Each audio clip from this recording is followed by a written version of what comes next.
Olá pessoal, boa segunda-feira! Hoje, dia 1º de setembro, a gente chegando, deixando você muito bem informado, ligadinho em tudo que acontece no Brasil e no mundo. Bom, vamos à nossa matéria. Prestem atenção no título. Moraes versus Ramblo, STJ põe prazo, olha aí, hein? O negócio parece que tá andando. STJ põe prazo para AGU e MP se manifestarem. Bom, vamos entender, né? Já fazia um tempo que tava uma dificuldade ali para a justiça americana, né, entrar em contato ali com o Alexandre de Moraes, e o único jeito para eles conseguirem entrar em contato com o Alexandre de Moraes foi através do STJ, já que a gente não teve nenhuma ação, né, do ministro ali de responder ali as ações dos Estados Unidos, né? Mas enfim, vamos para a matéria, gente, para nós entendermos isso aqui melhor. Se você não é inscrito no canal, se inscreve agora mesmo, ative o sininho das notificações, marque a opção receber todos os vídeos, lembrando que na descrição tem a nossa chave Pix, uma forma de você patrocinar e colaborar com o nosso canal. Tem um link de convite também lá do grupo do WhatsApp, tá na descrição, você entra por lá e faz parte do nosso grupo, recebendo ali também as matérias, os links das nossas lives, não perdendo absolutamente nada. Matéria da Revista Oeste tá na descrição do nosso vídeo, tá bom? O presidente do Superior Tribunal de Justiça, Herman Benjamin, determinou prazo de 15 dias para manifestações da Advocacia Geral da União, AGU, e do Ministério Público sobre o caso que envolve o Ramblo e a Trump Media. A decisão ocorre depois de tentativa frustrada da Justiça dos Estados Unidos de intimar o ministro do Supremo Tribunal Federal, STF, Alexandre de Moraes. O que me chama a atenção aqui, gente, é que se qualquer pessoa tentar evitar uma intimação de Alexandre de Moraes, vira alvo inimigo número 1 do Estado brasileiro, da justiça brasileira. Agora, você vê que engraçado, Alexandre de Moraes, ele impõe à justiça, segundo ele, a obrigatoriedade de responder à justiça, mas ele próprio se omite a responder à justiça americana.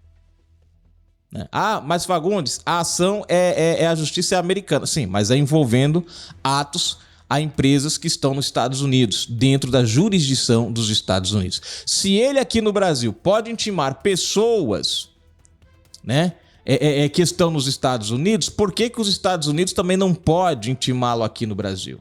Né? É isso que chama a nossa atenção, né? As empresas buscam responsabilizar Moraes por censura a usuários de redes sociais. Assim, a disputa judicial que teve início nos Estados Unidos agora depende da análise do STJ para decidir se a citação do magistrado brasileiro deve seguir adiante em território nacional. Desde 2004, cabe ao STJ e não mais ao STF homologar decisões estrangeiras para que tenham efeito no Brasil. Eu acho meio difícil, né, a AGU e o MP nesse momento se manifestarem contrário ao Alexandre de Moraes, já que estão trabalhando lado a lado no caso Bolsonaro, né? Além do embate entre o Ramblo e Moraes, a situação pode servir de precedente para que bancos nacionais solicitem ao tribunal autorização para executar no Brasil sanções previstas pela Lei Magnitsky. Isso pode ocorrer caso haja a obrigação de agir em conformidade com determinações norte-americanas em relação ao ministro do STF. O caso evolui em um contexto delicado, próximo ao julgamento na primeira turma do Supremo do ex-presidente Jair Bolsonaro e de outros 7 ex-integrantes do governo acusados de tentativa de golpe de Estado.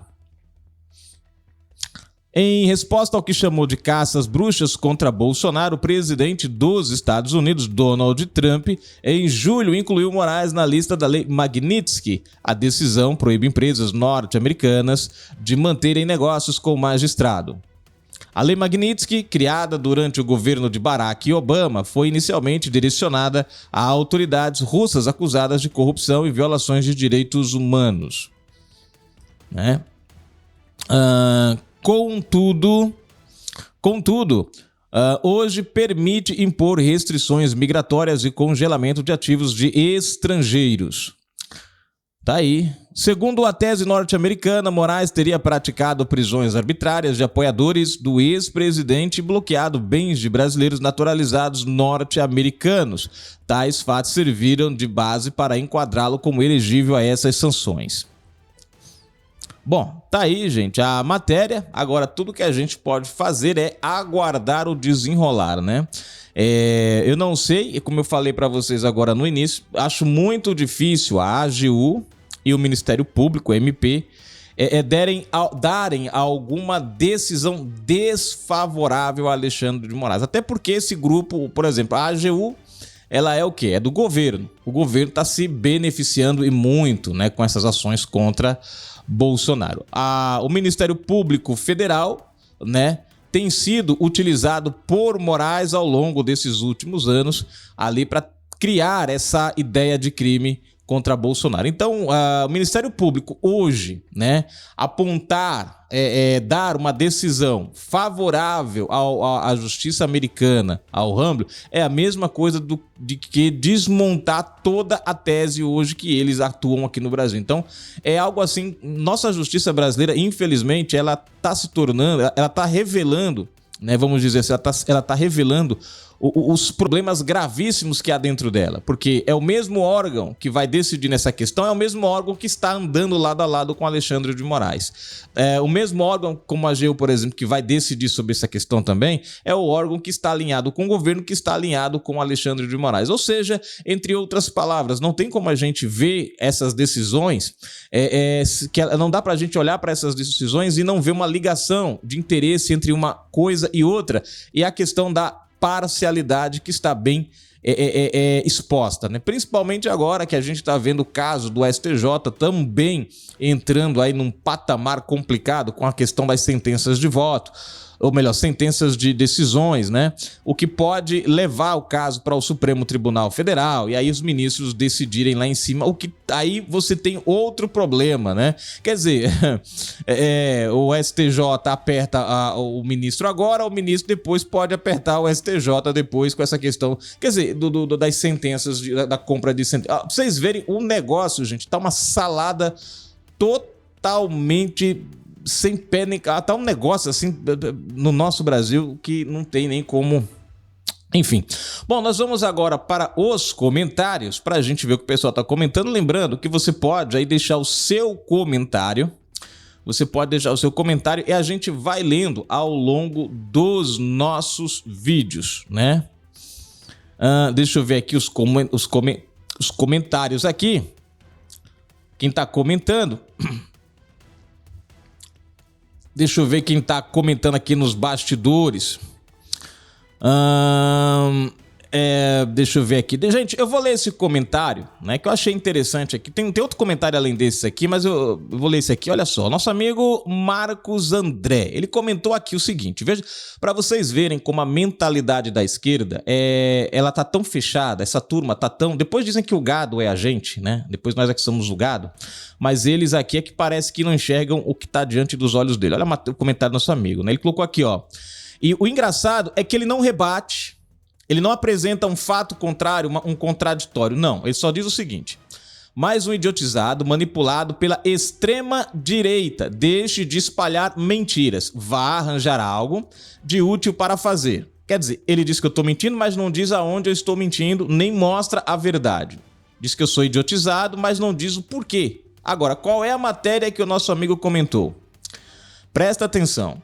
Deputados eram informantes de Moraes. CPI da Vaza Toga avança. Lula esconde rombo. Correios afunda. Todas essas matérias aqui a gente trouxe dados do próprio governo, no caso aqui, ó, dos Correios, por exemplo, que aumentou agora estava em 3, alguma coisa, 3 bilhões e alguma coisa, agora foi para 4 bilhões e pouco o rombo, né? A gente trouxe os dados do próprio governo, mas para o nosso amigo aqui, nós estamos sendo manipulados pela direita, extrema-direita, né? Quer dizer, então o Lula... Os ministérios de Lula são da extrema-direita, porque os dados que a gente pegou foi do próprio governo. Segundo ponto, a gente trouxe aqui Lula tentando esconder, né, maquiar ali o rombo de 23 bilhões de reais, tentando dar a ideia que vai ter 30 e poucos bilhões de lucro, quando na verdade ele estava trazendo esse lucro, só que excluindo uma dívida, que essa dívida, sendo colocada no pacote, revelaria, vamos dizer assim, o desfalque e não o lucro, né? Vamos dizer nesse sentido. Dados também do próprio governo. E aí tem a questão da vaza-toga, né, que é a CPMI, que 29 senadores já assinaram. Tem a outra questão aqui do deputados eram informantes, aonde tem as mensagens, e aí ele diz, me chama de mentiroso. Mas a gente não viu Alexandre de Moraes desmentindo, a gente não viu o Ministério Público desmentindo, só essa turma, né, que vem aqui e solta esses comentários. Mas a gente vai... Comentário aqui, nosso amigo tá respondido, né? Valeu, obrigado pelo comentário. E é por isso que eu falo pra você, eu já fui, gente, do PT. Já fiz parte do PT, minha mãe já foi secretária dessa turma, já foi tesoureira. Lamentavelmente, a mentalidade desse grupo eu conheço de dentro. E graças a Deus eu saí fora desse negócio há muito tempo. Senão ia ser mais um igual a esse camarada aqui, né? Defendendo o indefensável. E na hora de defender ele não dá um argumento. Pelo menos um, não tem. Bom, mas deixando de lado, Elton Bonshade, vamos lá, um abraço, meu amigo. Comentou aqui, a condenação e prisão de Jair Bolsonaro é o troféu do consórcio e do seu idolatrado corrupto. Comentou ele no vídeo, a argumentação da defesa de Bolsonaro, né? A argumentação da defesa de Bolsonaro aqui, né? Valeu, Elton. Próximo, Rosas Petúnia, boa tarde, Rosa. Ela comentou aqui... Sempre deixando seus inscritos informados. Obrigado, Rosa. Um abraço, querida. Vamos lá, gente. Próximo, argumentação da defesa de Bolsonaro. Também. Tá aí, gente, né? Esses são os comentários, né? Mas o primeiro comentário serve pra gente ver o quanto essa turma, né? Elas têm a mente fechada. Tudo que eu trouxe aqui foram dados do próprio governo naquele vídeo. Não foi dados de uma matéria ou qualquer, não, foram dados do próprio governo. Ainda assim, o cara disse que é mentira. Então, quem tá mentindo? Sou eu ou é o governo? A qual ele defende? Eu não sei. É um negócio doido, gente. Mas tá aí, obrigado pelos comentários. A gente finaliza aqui e depois voltamos com mais informações. Fui!